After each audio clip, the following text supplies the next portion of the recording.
Number two, a lot of things like I'll hear, and you guys have heard this too. So there'll be an active shooter, an active assailant attack somewhere, or there'll be some sort of targeted violence against someone, and you'll hear people talk about dealing with random acts of violence. And so what we're trying to protect the church against is an act of violence, but acts of violence are not random. Okay, all acts of violence, especially what we're trying to protect our facilities against, very specific our ministries, are all planned and they're all premeditated. So there's two types or two general categories of violence. There's predatory violence and there's opportunistic. Okay, so when I tell you what, let me go back and let me kind of dive into that deeper. When we start talking about types of violence, let me go into first there's predatory, which is planned, premeditated, and then there's also effective. So effective violence is, think about like a domestic situation. So there's a husband and a wife, they're upset with each other for whatever reason, and then the husband or the wife, it could be either one now, raises his hand or raises her hand, and they slap the spouse. As soon as that's done, all right, so something was said, there was emotions that were high, something was said, someone got upset, someone lost their temper, and then there was a very quick act of violence. In this case, there was a physical assault. The majority of the time when that happens, both parties are sorry that it occurred. Okay, so once things start to calm down, that anger goes away and it turns into remorse. That's effective violence. Okay. The other type of violence, predatory violence, gets into someone that actually plans and premeditates an attack. There is no emotion involved. There is nothing outside of the thrill of killing for the adversary or the attacker. All right. So again, it's not emotional.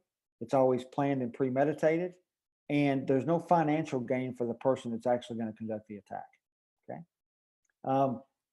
Everyone that actually conducts these violent acts, the active assailants, Can I and again, interrupt for a second? yes, What was the second, the effective violence was the first one. What was the name of the second one? predatory.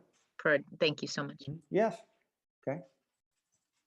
Each one of these adversaries, the bad guys, will go through something, like they'll go through a process, and it's these very specific elements that are required for a successful attack.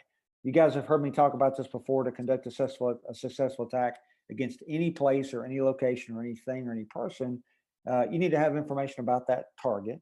You need to have the element of surprise. You have to have some method of control, which most of the time is a weapon. And then you must be mobile. You must be able to move around, right? Whether that's to get into the target or that's to get away. I got to be mobile. I'll take any of those things away, it's very difficult for me to be successful.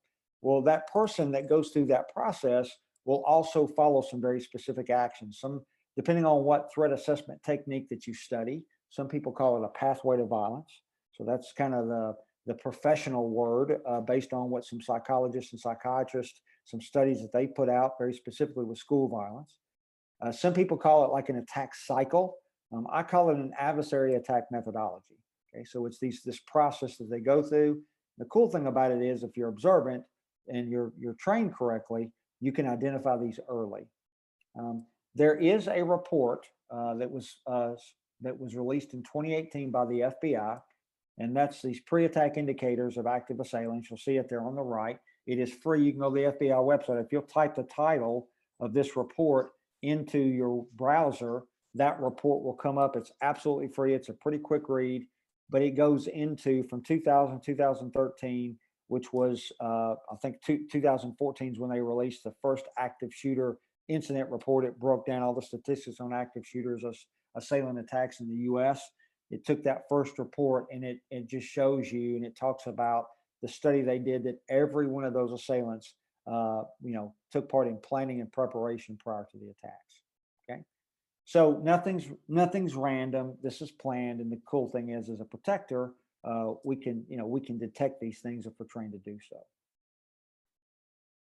This is, you guys have seen this numerous times if you watch my stuff, but this was the attack on FRC, Family Research Council in DC, where a gentleman who had never, not from arrest history, never been arrested, no violent history whatsoever in it, in anywhere in his life, but decided to attack a Christian ministry.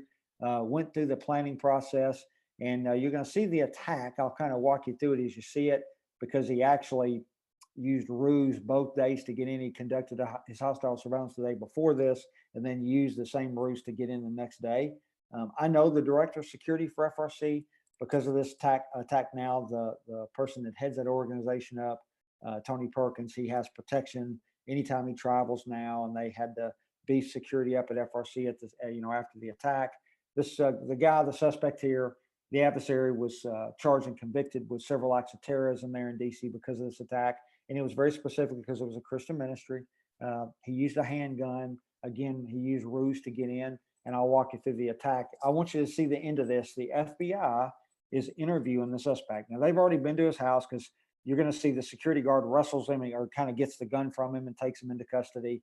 The police show up and the FBI show up after they kind of start talking to him. They've already gone to his house with a search warrant. They found all this stuff on his computer where he planned all this, but they asked the question, and he openly admits that he planned the whole thing. So he just kind of shows you with these attackers what this looks like. Okay. So here you'll see just a second, you're going to see him enter.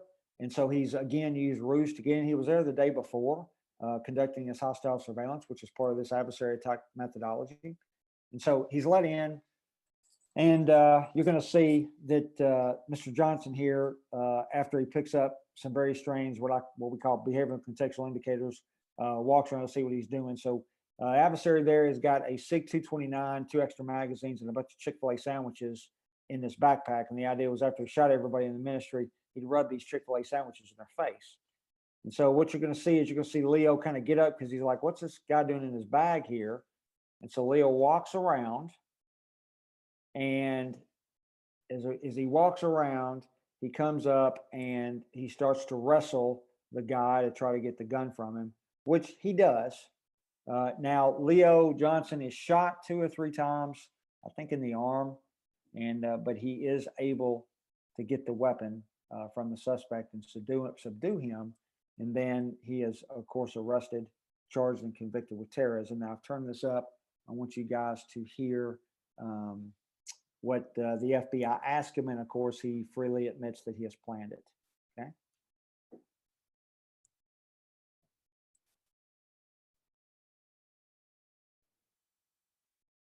Now, how did you, this building, this organization, how did you find it? Did you like look it up online, or how did you know about it?